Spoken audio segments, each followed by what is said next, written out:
Hello everyone, welcome to Exam पर चर्चा with me, reasoning Guru and और English गुरु। आप सभी लोगों का बहुत स्वागत है एग्जाम पर चर्चा के इस एपिसोड में। एग्जाम पर चर्चा के पिछले कई एपिसोड्स में हमने अलग अलग एग्जाम्स के बारे में बात करी। आज का जो हमारा एग्जाम है वो है एसएससी एमटीएस का एग्जाम।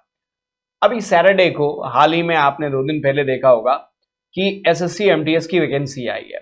उसको लेकर बहुत सारे आपके दिमाग में ख्याल होंगे कितनी वैकेंसी है। हालांकि वैकेंसीज का जो नॉर्मल नोटिफिकेशन है वो ऑलरेडी आप उसके बारे में अवेयर होंगे, लेकिन फिर भी आपकी तरफ से बहुत सारे ऐसे सवाल हैं, अनसुलझे सवाल हैं जिसका जवाब देने के लिए हम यहाँ पे उपस्थित हुए हैं। तो आइए चलते हैं, जानते हैं हम अपने एग्जाम को। इसके पहले कि हम इसकी प्रिपरेशन स्टार्ट करें, नितिन सर सबसे पहले आपका बहुत स्वागत है। कैसे हैं आप? थैंक यू सर, बहुत अच्छे सर। और बेसिकली अगर हम देखें तो एसएससी एमटीएस का काफी बेसब्री से हमारे एस्पिरेंट वेट कर रहे थे।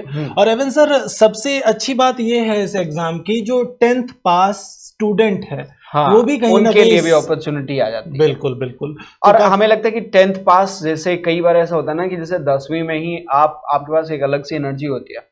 अगर कोई सिंसियर कैंडिडेट होता है ना तो वो उस समय में उसके लिए, चूंकि पेपर का लेवल भी उसी हिसाब का फिर होता है ना, बिल्कुल वो समय में क्रैक करना भी बहुत ज्यादा मुश्किल नहीं होता है। अक्सर सर एस्पिरेंट के दिमाग में सर ये भी रहता है ना कि अगर मैं एमटीएस क्लियर कर लेता हूँ और उसके बाद अगर मेरा कोई बड़ा टारगेट है तो मुझे एक बेस बना के, ऑब्वियसली तो ऐसा भी रहता है, ऐसा भी देखा गया है कि एस्पिरेंट्स क्या करते हैं, एमटीएस या सीएचएसएल लेवल पे अपने आप को पहले तैयार कर लेते हैं और उसके बाद सीजीएल की तैयारी करते रहते हैं और फिर वो सीजीएल लेवल पे जाते हैं। चलिए सर, यहीं से एक सवाल मैं आपसे पूछ भी रहा हूँ कि लास्ट टाइम एसएससी एमटीएस का पेपर कब हुआ था, मतलब पिछला पेपर कब हुआ था, फिर उसी से रिलेटेड और भी मेरे सवाल रहेंगे। देखिए सर, अभी अगर हम बात करें लास्ट टाइम आपका नोटिफिकेशन आया था जैन में, ठीक है, जनवरी में, मतलब इसी साल आपका नोटिस आया था और अगेन फिर से आपका नोटिस आ चुका है, ठीक है।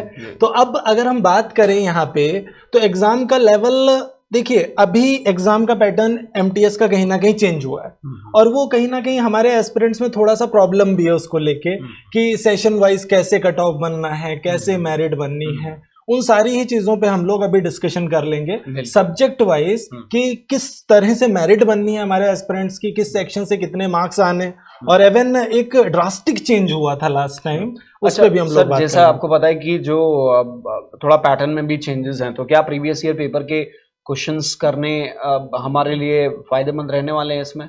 बिल्कुल, अब पैटर्न तो अलग है। हाँ देखिए, पैटर्न अलग नहीं, तरीका अलग हुआ है, तरीका अलग हुआ है, पैटर्न कुछ अलग नहीं है। अगर मैं एसएससी की बात करूं, जैसे सीजीएल का ही था या सीएचएसएल का था, आप एग्जाम्स लगातार देख रहे हैं कि तरीका अब अलग हो गया थोड़ा सा, लेकिन क्वेश्चंस का लेवल अलग नहीं है सर। वो वही एरिया वही है, एरिया वही है। जो aspirants basically previous year paper से प्रिपरेशन कर रहे थे उन्होंने काफी अच्छा स्कोर किया कहीं ना कहीं। सर एक और बहुत बेसिक सवाल है, जैसे आप एक तो ये पहले बता दीजिए कि कौन कौन सी वैकेंसीज एमटीएस के अंडर में आ जाती हैं।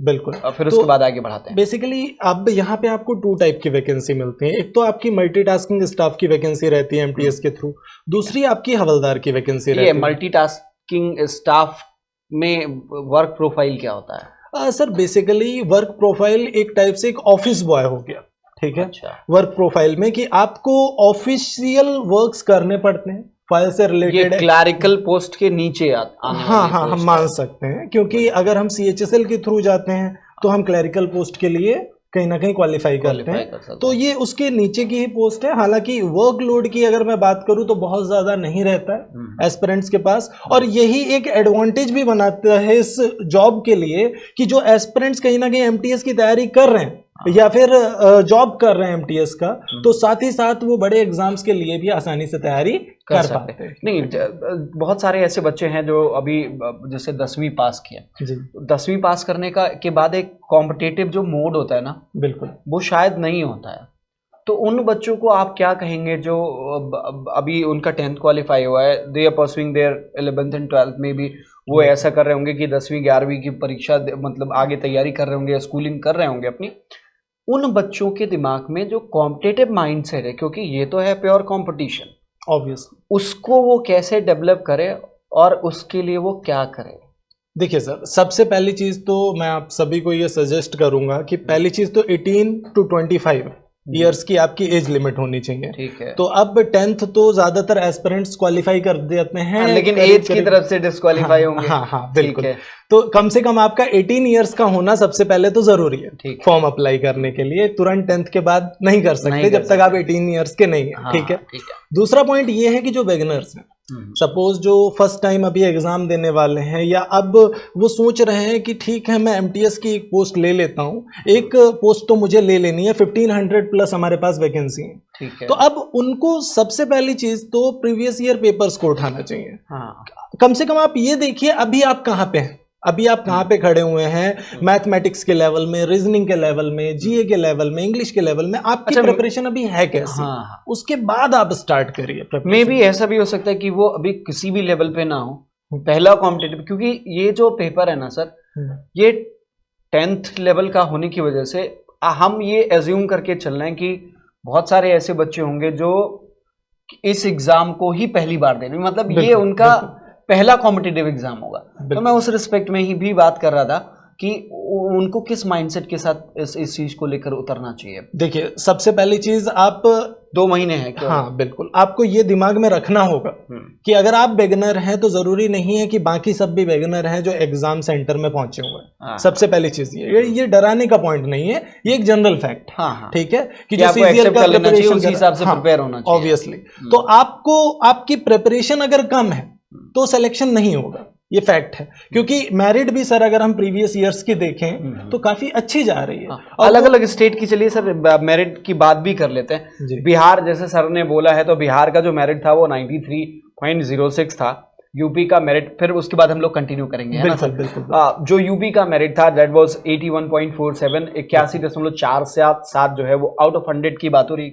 तो ये मतलब लगता है कि जैसे पूरा का पूरा क्वेश्चन बना के आने वाला, क्योंकि अब बिहार देख रहा हूँ 93.06 और यूपी के 81.47 हुआ, झारखंड का 82.75, उड़ीसा का 75.43, वेस्ट बंगाल का 81 यानी 81.31, उत्तराखंड का 81.21।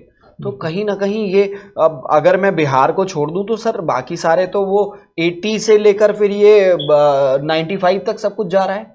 देखिए सर बेसिकली मैंने कहा ना, ये रीजन है सबसे बड़ा कि यहाँ पे जो एस्पिरेंट्स हैं, जैसे कि जो सीजीएल का प्रिपरेशन कर रहे हैं या सीएचएसएल का जो प्रिपरेशन कर रहे हैं, वो भी कहीं ना कहीं इस एग्जाम को दे रहे हैं। ठीक है।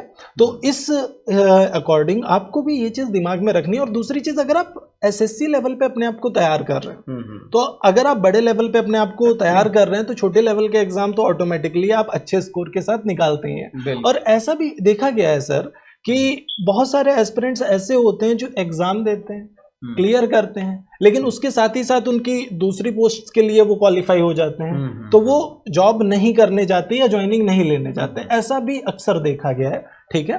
तो बेसिकली आपको भी ये माइंडसेट अपना बनाना होगा कि आप की फाइट उन एस्पिरेंट्स से है जो ऑलरेडी तैयारी कर रहे हैं। तो पहली चीज तो उसके लिए आपकी बाइबल, कुरान, गीता, सब कुछ क्या है, आपके प्रीवियस ईयर पेपर्स।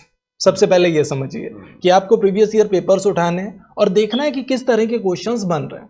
दूसरी चीज, रेगुलर बेस पे अगर आप एक बिगिनर हैं तो आप एक क्लास जरूर ज्वाइन करिए, ये बहुत ज्यादा बेनिफिट देगी आपको, चाहे वो एक कंटिन्यूटी के हिसाब से भी बहुत ज्यादा इंपॉर्टेंट जाता है। जैसे सर आपको मैं एग्जांपल देता हूँ यहाँ पे जिम का। जब कोई बंदा जिम में एनरोल कर लेता है अपने आप को और उसको लगता है मेरा पैसा गया हुआ है तो मुझे जाके जिम कर लेना चाहिए, अल्टीमेटली वो पैसे वसूल करने के लिए जा रहा है जिम में, लेकिन वो अपनी हेल्थ को कहीं ना कहीं अच्छा कर रहा है उससे। सेम कंडीशन यहाँ भी है सर। यहीं पे मैं एक बात बोलूंगा, कहते हैं कि जैसे जिस चीज पे ज्यादा रेजिस्टेंस दें वही चीज स्ट्रांग होती चली जाती है।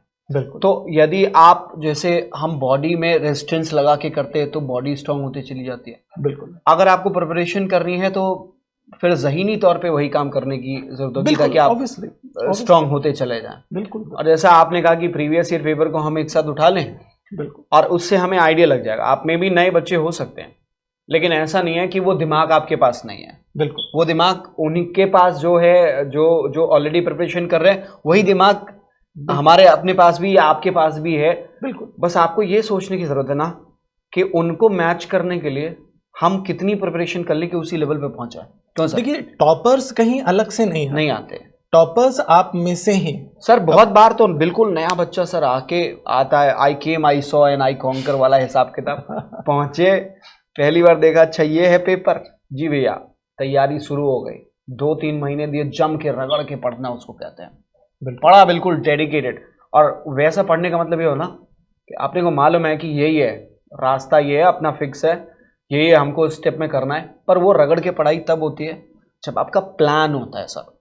एक आप माइंडसेट एक प्लान के साथ चलते हो, एग्जीक्यूट कर देते हो, आप जैसा सोच के रखा है वैसा एग्जीक्यूट कर दिया आपने, देखिए अगर टर्न हो जाता है तो। सबसे बड़ी प्रॉब्लम पता है क्या है ना सर, ज्यादातर एस्पिरेंट्स ये देखते हैं कि वैकेंसी कितनी आई है, अप्लाई कब से करना है, गिनना शुरू हो जाता है। लेकिन वो कभी भी हार्डली मैंने 10 में से 1 एस्पिरेंट को ही ऐसा देखा होगा जो सिलेबस देख रहा है क्या है।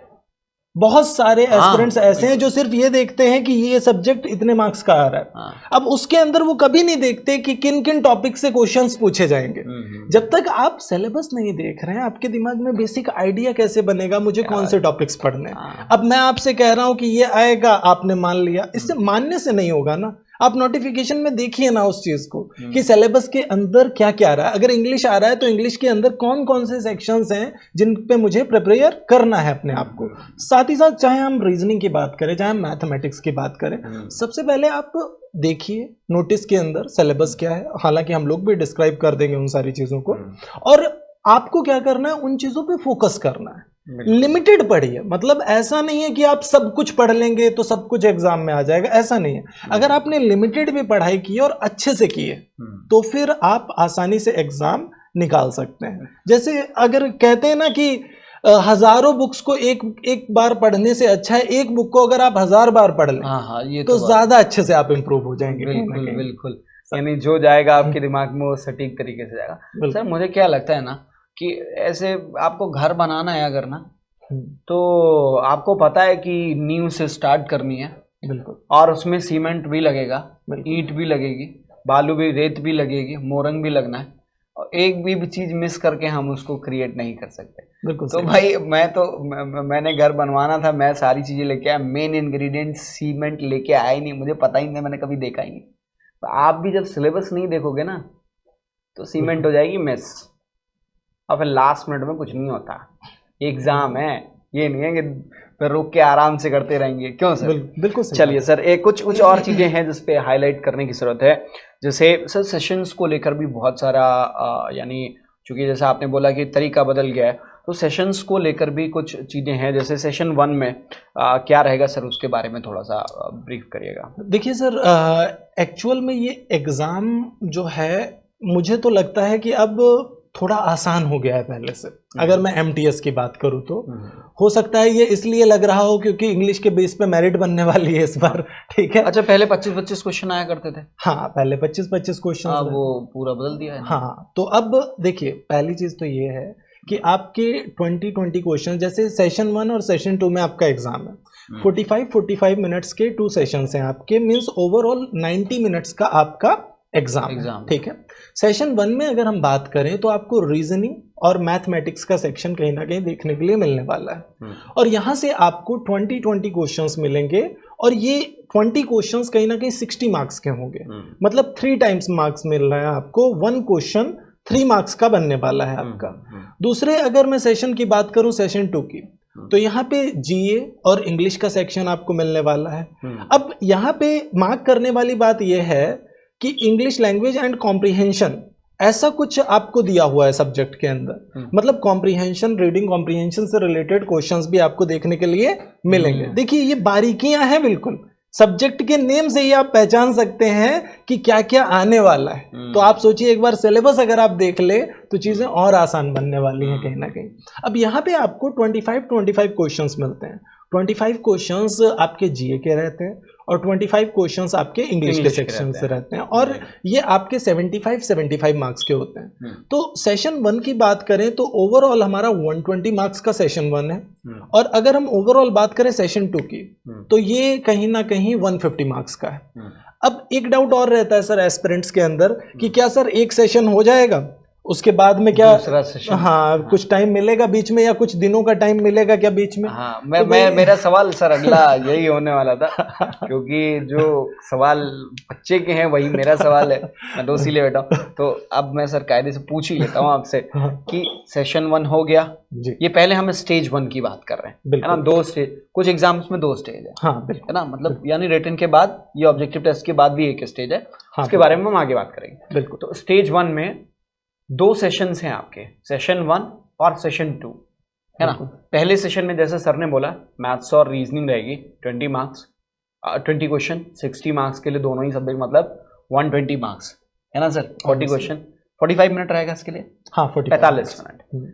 जो सेशन 2 है ये भी आपने बता दिया कि जीए 25 नंबर है, इंग्लिश 25 नंबर है, और 25 क्वेश्चन और 75 मार्क्स, मानिए एक क्वेश्चन के लिए 3 नंबर। और इसमें पहले वाले में सर सेशन 1 में नेगेटिव है कि नहीं है? देखिए फर्स्ट सेशन की अगर हम बात करें तो वहाँ नेगेटिव मार्किंग नहीं, खुल के खेल सकते हैं, यानी रीजनिंग और मैथ में आप जम के पिटाई कर सकते हैं, पर सही करना ज्यादा बेहतर है, हमेशा बेहतर वही होगा। देखिए ये सेशन 1 के लिए आप अच्छे से समझ लीजिए कि सेशन 1 यहाँ पे क्वालिफाइंग इन नेचर, इसलिए वहाँ पे नेगेटिव मार्किंग जो मैं सवाल पूछना चाहता हूँ आप वो पहले क्यों आंसर करते हैं?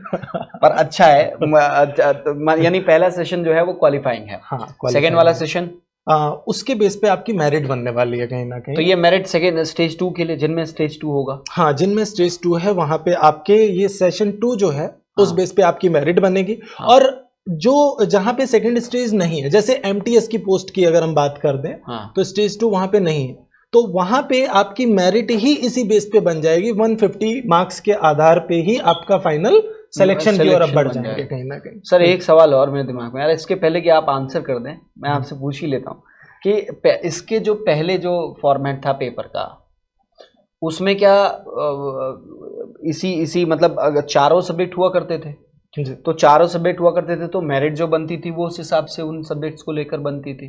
तो कुछ एक बच्चों का जिनका रीजनिंग बहुत अच्छा था, मैथ्स बहुत अच्छा था, दे बोल लाइक हाँ हम ही है बादशाह है ना। अभी तो मामला सब उल्टा पड़ गया, जीए और इंग्लिश जिनसे सबसे ज्यादा भागते हैं हम लोग।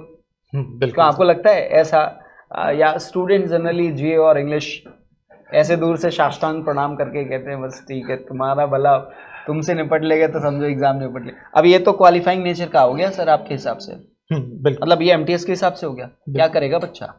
देखिए सर, अब मैं अगर इन एग्जाम्स की बात, सबसे पहली चीज मैं आपको ये बता दूं, रीजनिंग और मैथमेटिक्स की वैल्यू कहीं पे कम नहीं हुई है, सबसे पहले ये समझिए। हाँ फाइनल मेरिट में उसके मार्क्स नहीं जोड़ना है, लेकिन अगर सेशन 2 आपने क्वालिफाई नहीं किया तो सेशन 2 आपका कहीं ना कहीं एवेल्युएट ही नहीं होगा, मीन्स आप वहीं से डिस्क्वालीफाई हो जाएंगे। ठीक है, फिर यहाँ पे आप 150 में 150 मार्क्स लेके आ जाए तब भी वो कहीं ना कहीं व्यर्थ है आपके लिए। अच्छा सर, वो सवाल तो रह गया कि सेशन 1 के तुरंत बाद मिलेगा या फिर पहले डिस्क्वालीफाई होके घर चले जाएंगे और कुछ लोग क्वालिफाई होके फिर अगले सेशन 2 में आएंगे? देखिए सबसे पहले ये समझिए, आपका एग्जाम एक साथ ही होना है, 90 मिनट्स तक आपको बैठना है। ठीक है, एग्जाम के साथ में अपने, जैसे कि आपने देखा होगा ना, जैसे कुछ बैंकिंग एग्जाम्स रहते हैं जिसमें सेक्शनल टाइमिंग, हाँ लेकिन फिर भी सुन लीजिए सेक्शन, हाँ बताइए सर। जैसे सेक्शनल टाइमिंग आपका रहता है, एक सेक्शन हुआ आपका, जैसे इंग्लिश का हो गया, उसके बाद तुरंत रीजनिंग आ गया, वैसे यहाँ पे जैसे ही 45 मिनट्स आपके बीतेंगे, सेशन 1 के जगह पे आपका सेशन 2 तुरंत आ जाएगा। और वो पहले 45 मिनट में वही 2 सब्जेक्ट खुले रहेंगे, हाँ, और कोई और तीसरा आप नहीं दिमाग लगा सकते, वही करना वही है ना। हाँ, तो अब 45 मिनट में आपके पास ये चॉइस है, कहीं ना कहीं आप रीजनिंग पहले कर रहे हैं, मैथमेटिक्स पहले। हमें क्या लगता है ना, 45 मिनट में पहले आपको पूरी तरीके से पिघला देगा एग्जाम,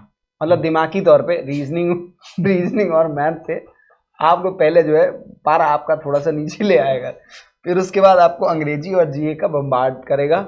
देखना है आप लोग किस तरीके से निकलते हैं, कैसे निकलेगा सर। इंग्लिश तो आप बता ही सकते हैं। खैर देखिए सर, इंग्लिश की अगर मैं बात करूं तो एमटीएस के लेवल पे आपसे बहुत कुछ नहीं पूछा जा रहा नहीं, पर जैसा उन्होंने आपने कहा ना कि कॉम्प्रिहेंशन मेंशन कर दिया है, हाँ। कॉम्प्रिहेंशन अपने आप में मुझे लगता है कि बहुत सारे लोगों के लिए प्रॉब्लमेटिक हो सकता है। ऐसे भाई कोई चीज लिखी हुई अंग्रेजी में पढ़ के करना, तो वो जिनको आता होगा पढ़ना समझना बेहतर अंडरस्टैंडिंग वही कर पाए। देखिए सबसे पहली चीज तो ये है, ज्यादातर आपको एमटीएस लेवल पे स्टोरी बेस्ड पैसेजेस मिलते हैं। ठीक है, अब किसी कहानी को पढ़ के समझना और उससे रिलेटेड क्वेश्चंस के आंसर देना, ये थोड़ा इजी टास्क बन जाता है।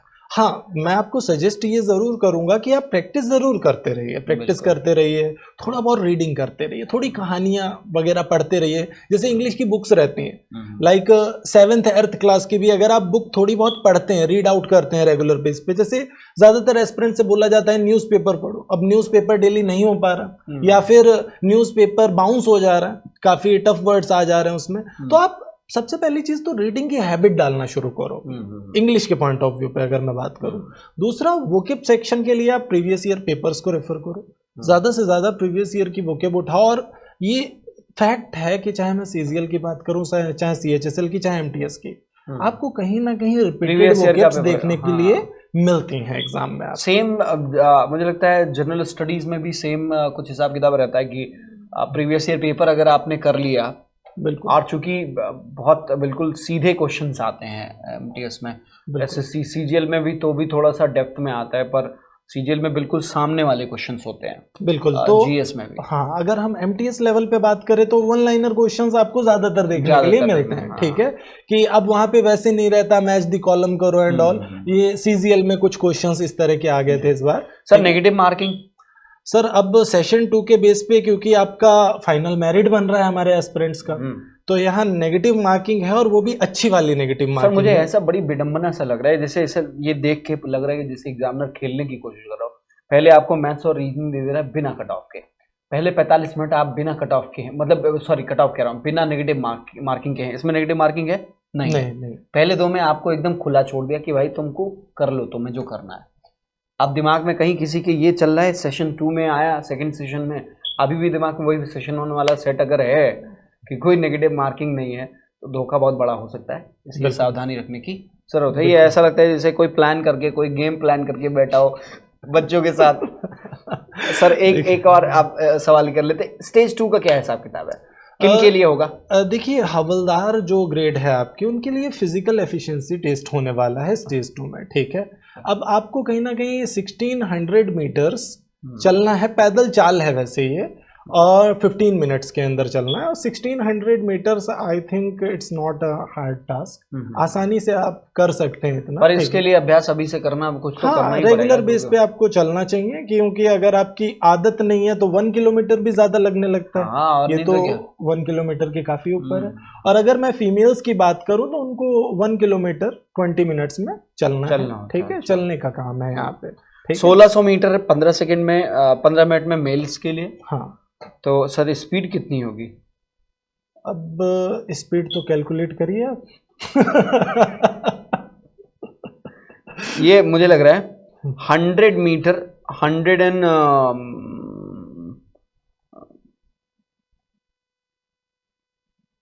मतलब देखिए, अगर हम बेसिकली देखें तो 106 मीटर पर सेकेंड, पर मिनट। हाँ, तो काफी, 1 मिनट में 106 मीटर। हाँ, तो काफी ऐसे ही कुछ, मतलब कैलकुलेशन थोड़ी सी आगे पीछे हो सकती है।